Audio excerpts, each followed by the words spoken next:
Hey, how's it going, everybody? So, I want to talk to you about something quite serious.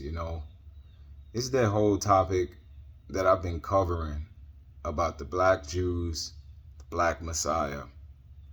But this is one thing that I don't really hear a lot of people talk about. And this is one of the biggest deals in the world.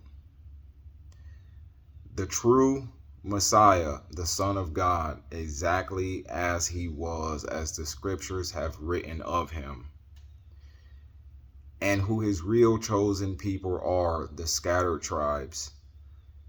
That will be the biggest stumbling block to the whole world. It is becoming the biggest stumbling block to the whole world. Even if a lot of so called black people do not understand exactly what the big deal is, exactly what all the race baiting is from the government and all of these other people groups, it's like people can't really understand, like, what is this? Is this really about skin color? It's not about skin color at all.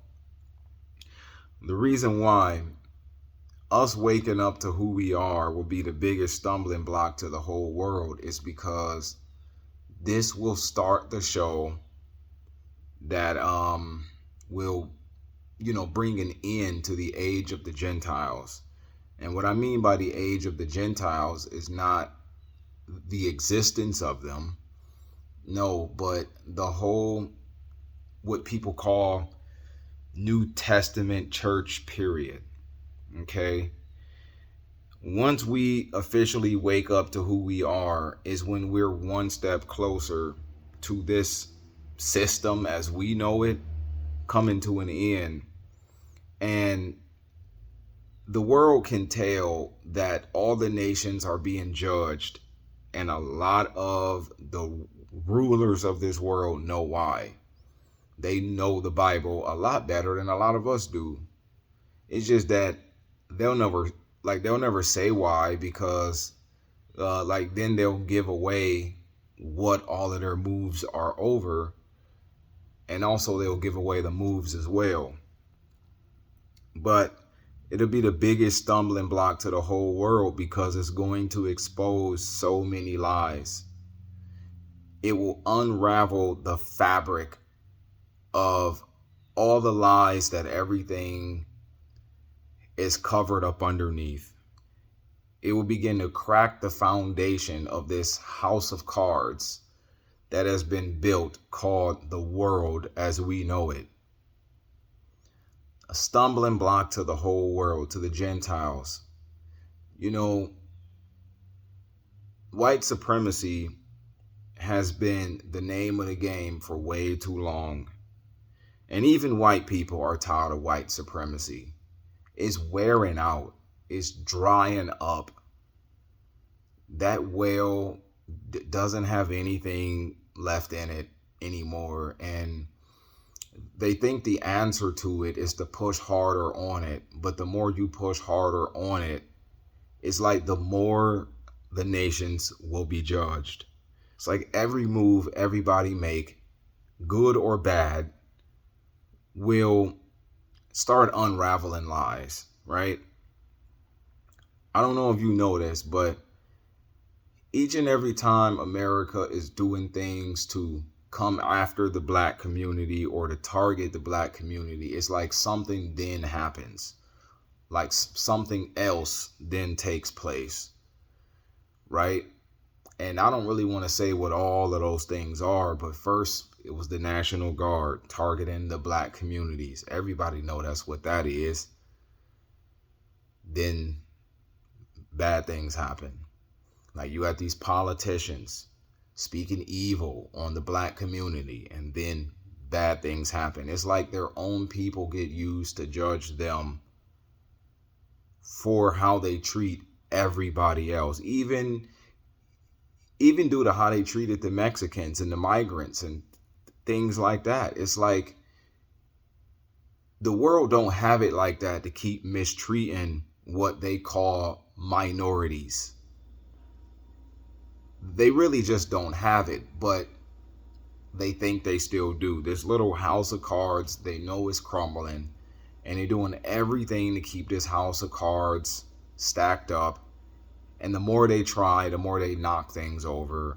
And if they don't try, it's eventually going to knock over. And so what they do is they take their anger out on you. That's all they can do, because they know that Esau is the end of the world, but Jacob is the beginning of the world to come. They just don't want you to know who Jacob really is. And it is us who have been scattered across Africa, mixed in with the populations over there. A lot of them still have their own tribes and communities there. And it is us who has been scattered through the four corners of the world from the transatlantic slave trade. They don't want us knowing that, because then what? That will then shatter white supremacy. That will then shatter the systems and the world as we know it, because they know if we realize that we are those people of the Bible, then when we go through persecution, we will all wake up and cry out to God. And then he will return. They don't want that. Satan's reign of tyranny, he don't want it to be over. That's why a lot of this content don't get monetized. That's why a lot of this content, YouTube don't like promoting a lot of it like that. That's why I need you all to like the video, share the video, subscribe to the channel.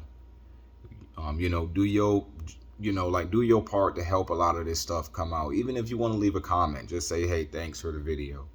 I might not always say something back right away, but eventually I'll get there.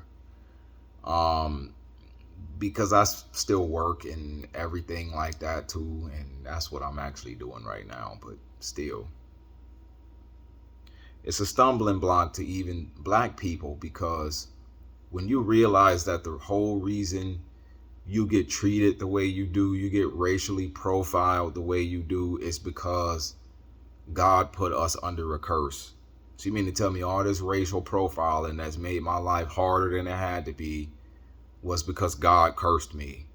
And you mean to tell me I'm supposed to somehow serve him too after knowing that? Like, trust me, it can become toxic to you if you internalize it that way. But long story short, like, you really don't have another choice. Like, it can make you ask yourself, like, how come I gotta suffer for what somebody else did? It's like everybody else seeing just as much as I do, and it seems like their lives get better and better. And even if I do right, I still get what's wrong in return. And that's because God put me under a curse. The object of the game is for you to wake up from that curse and turn back to his ways. Just as he can curse you, he can then turn around and bless you 10 times as hard as how hard your life was. Like, the Bible specifically say that God did not forsake his people. He just waiting on us to wake up and turn back to him. I mean, because if you really think about it, what other option do you have?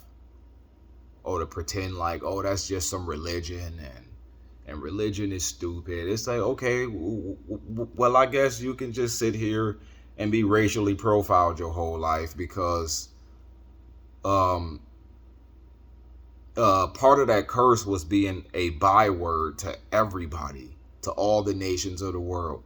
Every time a so-called African American goes anywhere, they get racially profiled. Like, it don't matter where they go. Like, go to Australia, like, you get racially profiled. Go to China, you get racially profiled. Go to Russia. I mean, you might get treated a little better there, but it ain't no better there, right?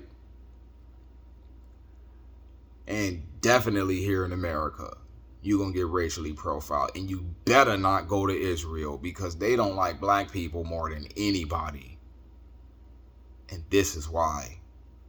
You better not go over there. Don't go over there and hide. It's over. I think your best bet is to go hang out with the Muslims. Like, they'll be at least cool with you. Like, like, you know what I'm saying? Like, because a lot of those people were Negro people before a lot of mixing in and stuff like that took place. And even then, you still gonna get racially profiled. Like, there is nowhere to run or hide from being under the judgment of God. Like, you were born into the curse. And the only way out of it is to turn back to him. What other option do you have? And if you try and avoid it, it can always get 10 times worse. But I mean, he don't really want that. He just wants you to want him, right? When I was first woken up to who he was, I had no idea he was black. When I first realized that God was really real and I repented of my sins and I turned to him and I received the Holy Spirit and I was baptized and all of that, it didn't matter to me what color he was. In fact, I still kind of leaned on the side that he was at least white-ish, right? Ish. Like, anything ish is kind of, sort of, all right? Just not really, right? Like, at least white in appearance, but maybe not definitely not European, okay? Like, I was cool regardless of what race he was. I mean, because it wasn't, like, I didn't get there yet. All of that stuff didn't begin to matter until I got woke up to this. Then it began to matter because a lot of scripture got opened up to me that started making sense. A lot of the prophecies I began to understand. And now I'm like, this really did matter more than I thought it did. It really did. And just in the process of waking up to your own identity, it seemed like you're going to have some hard times. Like, you really are going to have some hard times just waking up. And it can seem like your life is getting a little harder than what it even gotta be just waking up. And that's because why? But those last few effects of those curses have to work themselves out of your life. Because if the curses don't apply to you, the blessings don't either. Even if you are of those people. So, it can be a stumbling block to you.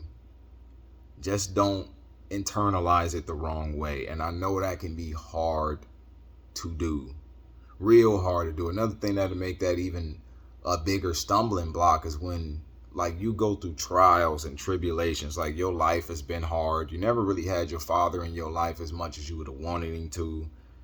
Like, it's a lot of things you don't understand. It's hard to make moves in this world like that sometimes because we don't get the same opportunities as everybody. I mean, they are available, but they never really cross us like that, you know. But just knowing who he is, you start asking him, like, why are you letting me go through all the stuff that I go through all the time? It seems like it's just to no end. Literally, like, to no end. It's like, how come the false prophets are always so well off, but then it's like you come to the truth for real, and it's like your life is on some kind of punishment as a result of it. And you really sit there and just think about it, like, why is it like that? Why? I ain't gonna lie to you. I think about that sometime. It's like I know 10 false prophets off the top of my head they need for nothing.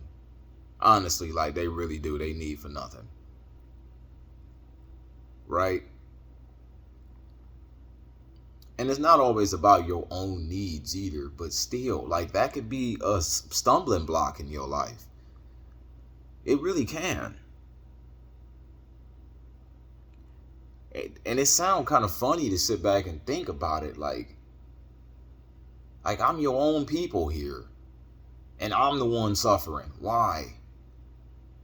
Why? Like, you should be quicker to bless me. Like, you know what I'm saying? Like, you be thinking about it like that. Like, it's like,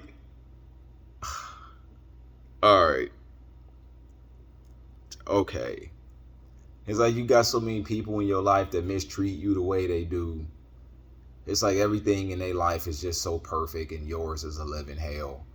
It's like, but why? For what reason? And here I am, your own people. My life a living hell, and the people that mistreat your own people, like everything going fine for them. What is the real problem?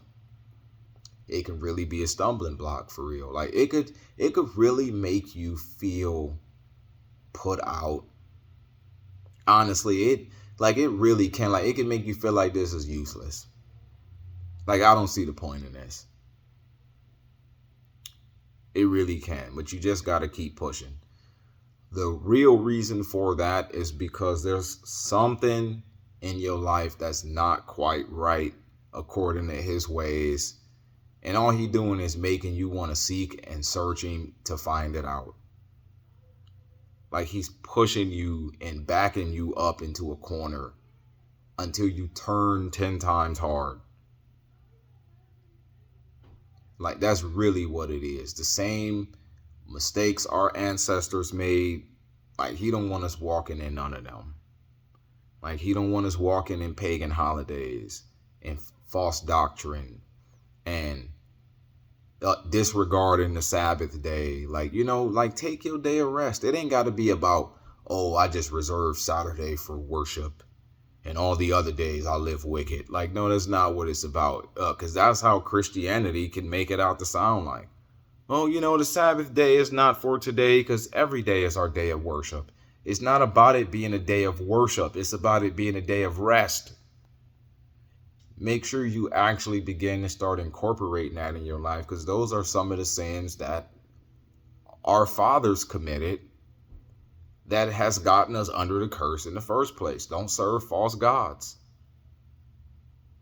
Stay far away from idols. And idols can come in the form of celebrity idolatry, the holiday idolatry, being materialistic. It's a lot of things you can call idols. But definitely make sure you seek to walk in the truth. That is what you having a hard time in this world is intended to make you do. Cling to him. And if you don't do that, then you really won't have the kind of fellowship with him that he desires for you. Because you can internalize a hard time in this world one way or another. And they both can have an extreme opposite effect. Extreme. And I have seen the effects of both of them. It can be a stumbling block to you. Just don't let it. If you notice that a lot of stuff in your life is not getting better, it's not about your life getting better. This world is getting ready to come to an end. You are not losing, you're leaving. Because one of these days, he will gather us out of the lands of our captivity. Yes, we're still in the land of our captivity. Like, just because we're not on a plantation, it doesn't mean we're not on a plantation. I mean, just because you're not out there picking cotton and sugar cane and all that other kind of stuff, it does not mean that we're not still hostages of war. Because the transatlantic slave trade, it was a war. We were prisoners of war, and we were born in the land that we were brought to as prisoners of war. But like, don't let your comfortable environment make you believe anything different, because all you got to do is be accused of a crime, and just cause you black, they'll throw you in jail with no evidence, and they'll use you up for free slave labor in jail, stamping license plates. Honestly, like, they'll do that in a heartbeat. Or just because you Mexican or something like that, right? Like, it's a stumbling block to the whole world. Because then people got to think like, wait a minute. You mean to tell me the very people that I have always looked down on, even as a Christian, all the people I've looked down on are the people I should have been blessing? No way. I will not believe that. But what are you going to do when Christ returns for real and you see him for real? Then what? It's better to believe it now than to be caught off guard later trying to walk in a lie. Because by the time he cracked the sky, it's going to be too late to undo a lot of your wicked ways. I mean, you can't love him and hate his people, but I get it.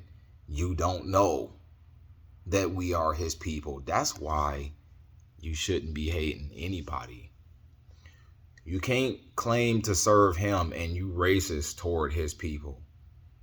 Oh, but you don't believe you are because you believe somebody else is his people. That's why you shouldn't have been racist in the first place. That's going to be a stumbling block to so many people. So many people. People are going to mourn when they see the Son of Man return. Because everything they've always been is going to be so apparent to them on that day. Like, wait a minute, you mean to tell me that's just as good as hating Christ then? Yeah, it is. Look, if you hate anybody, that's as good as hating him. He said, whatever you do to the least of these, you have done it unto me. And we have certainly been the least of these in our neighborhoods, in a lot of the churches that we went to or go to, in the country we live in. We have certainly been the least of these. And he said that whatever you do to the least of these, you have done it unto me. It's going to be a stumbling block. Even a lot of quote unquote black people who refuse to believe, it's going to be a stumbling block to them. Because even they are going to mourn and say, how could I have been so stupid? You mean to tell me I've been disregarding the one thing that actually do belong to me, all because I thought this was a slave master religion? Oh, they did a really good job at that. No, this is not about becoming a Christian. Like all that trying to be a Christian stuff. Just believe your Bible. That's it. Like all that trying to be a Christian, look, that's for Catholics, right? Who celebrate Christmas and Halloween and Lent and Ash and all that other stuff. Like, get that out of your mind. Like, I'm not saying that that you need to be against Christ, right? But Christ, the Messiah, did not come to start Christianity. Like, he didn't. Like you can't go wrong just saying, hey, I follow the Son of God. I don't care what name you call it. I've read my Bible and I believe it. Like, if y'all want to put some name on there, that's up to y'all. All I know is I take this for real. It's going to be a stumbling block to so many people who believed in white supremacy and believe they love the Lord. The Lord. It's like, yeah, that put an end to all of that, don't it? And so many people would rather fight. They would rather fight tooth and nail. And then it's just face the facts. It put an end to white supremacy, black supremacy, all of that. Because why? Like, even though the Messiah is of our own people, like we become the least of everybody. And so it kind of balances everything out. But at some point in time, it's not always going to be like that. And don't get me wrong, in the world to come, like there's going to be Gentiles that receive greater rewards than sons and daughters. And so, no, this isn't about a race-based gospel or race-based salvation, because everybody have an equal opportunity. Everybody got an equal opportunity.